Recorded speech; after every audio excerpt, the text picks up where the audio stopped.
Welcome to Recap King. In this video, we will explain On the Job. This movie tells the story of an honest policeman who was demoted because he uncovered a corruption case committed by his superior. Nevertheless, the desire to uphold justice has never been lost. Can he solve the case and challenge his own police force? Let's find out in On the Job.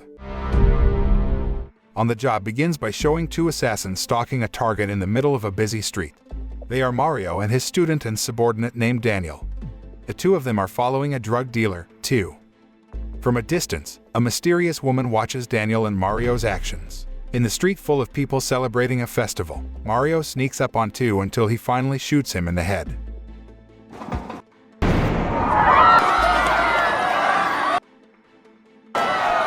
While Mario executes the target, Daniel's job is to distract the citizens until chaos ensues, making it easy for them to escape. After the mission is complete, Daniel and Mario leave the location with the mysterious woman. In the car, their conversation reveals that Daniel and Mario are two assassins who are often used by politicians in the Philippines to kill their enemies. But even more surprising, they are actually prisoners who are still active.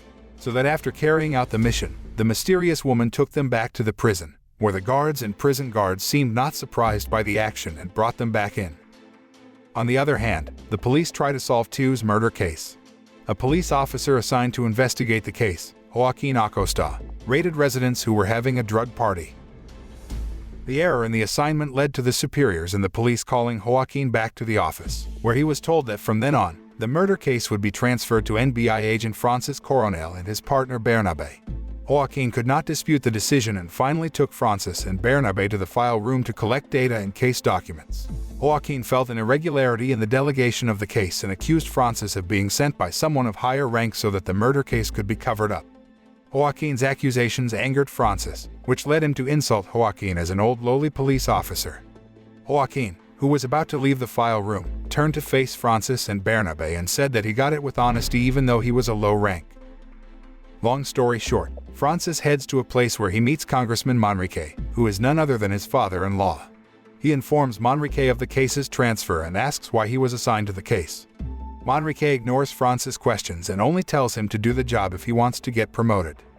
On the other hand, Pacheco was a politician and a military figure who would run for senator in the Philippine government. He insulted Francis and brought up Francis's father, who was accused of corruption and then took the money running abroad. Pacheco's insults irritated Francis, so he left the place. The scene shifts to prison, where Mario tells Daniel that Mario will soon be free. Instead of being happy, Daniel was angry and worried because his abilities were still very low. He fears being dismissed as a hitman if Mario is released from prison. Mario decides to teach Daniel, who is considered like his own son, the art of killing. Daniel gets food for Mario when lunchtime comes, but instead, he clashes with another prisoner. Para sa mga daga ko to! Finally, Daniel approached a prison warden to ask him to bring the prisoner into a room. In the room, Mario watched Daniel, who was practicing scouting, until he finally beat a prisoner to kill him. Daniel's training session isn't over yet. Mario takes Daniel to meet his next training target, which is an old man. At first, Daniel doesn't have the heart to carry out the training and kill the old man, but he knows this is an exercise from Mario so that he doesn't get carried away by feeling bad for his victim. So without thinking any longer, Daniel killed the old man. Days passed, and Daniel and Mario returned with a new mission. This time, the target of their murder is Linda, the wife of a former policeman named Paul. Daniel and Mario disguise themselves as debt collectors to break into the market and sneak into the other sellers. Mario ordered Daniel to carry out the execution while only watching from afar when Daniel shot Linda viciously. This murder was reported to the police, and the case was accepted by Joaquin, who accidentally to be close friends with Paul. On the phone, Paul reveals that it will be his turn to be the target of assassination this time. Joaquin was in a hurry to come to Paul's hideout, where his old friend finally opened his mouth and revealed all the secrets about the drug dealer syndicate. Before retiring, Paul was a police officer assigned to the prison. In addition, he was a subordinate to a drug dealer boss, too. The drug trafficking syndicate was apparently still related to Pacheco and revealed the secret about Francis's father. Paul's confession made Joaquin very angry, although he finally understood why the case was so difficult to solve. Pacheco's involvement explains why the case was transferred to Francis. Then Joaquin asks Paul to get ready while he gets out of the car to take Paul away from the safe house. As Joaquin walked out of a narrow alley at Paul's house, he came across Daniel and Mario. But since Joaquin didn't recognize their faces, he didn't suspect a thing and rushed out. In front of the alley, Joaquin was surprised to find Francis and Bernabe. They heard the sound of gunshots and immediately ran back to Paul's house. In Paul's safe house, Daniel has incapacitated Paul, but the gun jams when Mario orders Daniel to kill Paul. At that moment, Francis, Joaquin, and Bernabe enter the house so that they escape before they can kill Paul. A chase ensues, but Daniel and Mario manage to escape. On the other hand, the mysterious woman still watching their action sees Francis taking Paul to the hospital. She then called Mario, told him that their mission failed because the target was still alive, and ordered him to complete the mission. Mario and Daniel finally followed Paul to the hospital and split up to find Paul's room. After walking around, Mario saw a room guarded by the police. He started a plan to enter Paul's room with a package of fruits. But Francis, who was on guard in the hospital corridor, saw Mario and was suspicious of his movements. Mario apparently realized Francis was stalking him and pretended to go into another patient's hospital room.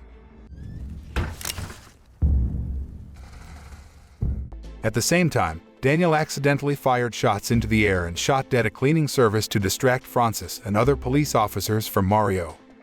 There was a commotion in the hospital. The police officers on duty in front of Paul's room flocked to the gunshot source. This gives Mario a chance to sneak into the infirmary and shoot Paul. As Mario rushed out of the hospital room, Joaquin saw him and chased after him. The chase took place outside the hospital. Joaquin keeps shooting, but Mario manages to threaten a taxi driver to take him away. But before he got into the taxi, Joaquin managed to see Mario's face clearly. The chase took place on the other side of the hospital. Francis and Bernabe chase Daniel, but he shoots Bernabe, allowing him to escape to the train station.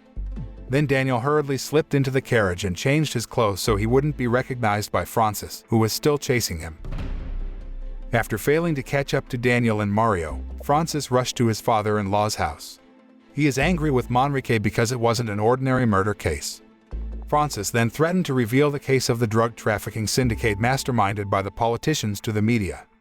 Manrique admits to his involvement with the Pacheco syndicate but gives various reasons, which infuriates Francis, and he leaves the house. Francis! Francis returns home and confronts his wife, who apparently knows of Congressman Manrique's actions. He vented his anger and disappointment to his wife, who admitted that she was forced to support her father for the sake of Francis' rank and the child she was carrying. The next day at the police station, Joaquin invited Francis to investigate Mario's data after he managed to see Mario's face. While searching the files, Joaquin reveals to Francis that a low rank is a price he has to pay as an honest police officer. The reason is that since Joaquin uncovered a corruption case committed by a police leader, he has never been promoted again. Despite the pain, he still feels lucky because only his rank is at stake, not his life, unlike Francis' father, who was murdered and accused of corruption. Hearing this, Francis was furious. He didn't understand why no one had disclosed this except Paul. Joaquin then explained that if they succeeded in uncovering this case, there would be a lot of empty parliamentary seats because the Pacheco syndicate would be exposed. The secret about Francis's father revealed by Joaquin gave a new spirit to Francis. He no longer cares about the lure of promotion but is determined to uncover the case to avenge his father. At that time, another police officer called Francis and Joaquin because they had found Mario's personal data file. Joaquin then rushed to the prison after discovering Mario's data, who apparently was an inmate. When he meets Mario in the prison waiting room, Joaquin asks about Paul's murder. But Mario denies it and insists he is not the one Joaquin was looking for. Joaquin stepped on Mario's foot to confirm Mario's identity, which he knew had been injured while fleeing yesterday. Mario tried to endure the pain and still refused to admit it. Meanwhile, on the other hand, Francis comes to Mario's house and sees Mario's wife Lulette with another man. Before Francis can interrogate Lulette about Mario, Mario's daughter returns home. She apparently understood the law and asked Francis for a search warrant. Francis, who did not have a search warrant at that time, was forced to leave Mario's house. But Francis didn't give up. He calls Joaquin to tell him about Lulette's affair. Joaquin then said this to Mario, hoping that he would make him admit to his crime.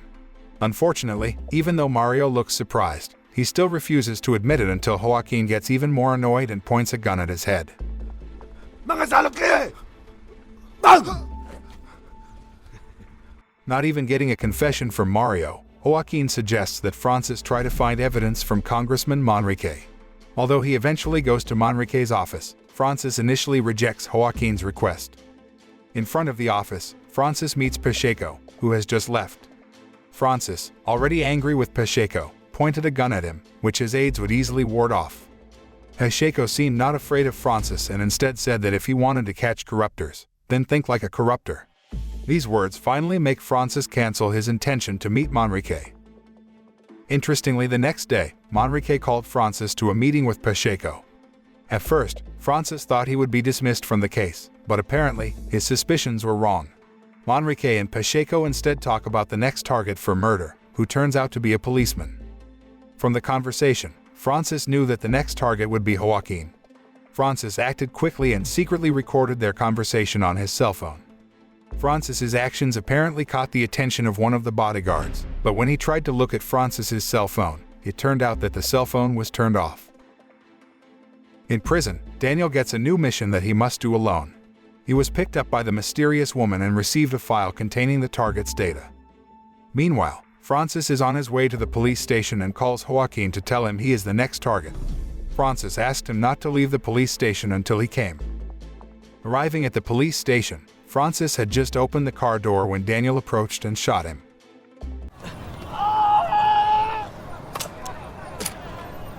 The shooting action attracted the attention of the police, who immediately surrounded Francis, who was already covered in blood. Unfortunately, by that time, Daniel had rushed to escape.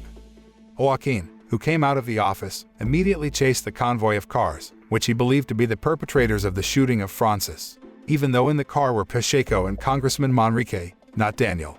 But Joaquin didn't care because he believed that the two politicians were behind the shooting of Francis. The chase ensued, until finally Pacheco's car stopped, and his bodyguards attacked Joaquin with a barrage of gunfire.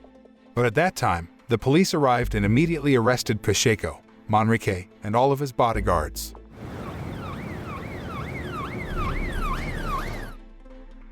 The next day, the shooting case by Pacheco's bodyguards was widely reported in the media. The public has criticized Pacheco and Manrique as congressmen. On the job ends by showing a scene where Joaquin survived the shooting but was fired by the police. He carried his belongings out of the police station, and none of his colleagues cared. While on the other hand, Francis' pregnant wife looked at her husband's grave. The moral that can be learned from this movie is that it does not have a happy ending if corruption is not eradicated. Meanwhile, the strong will continue to oppress the weak.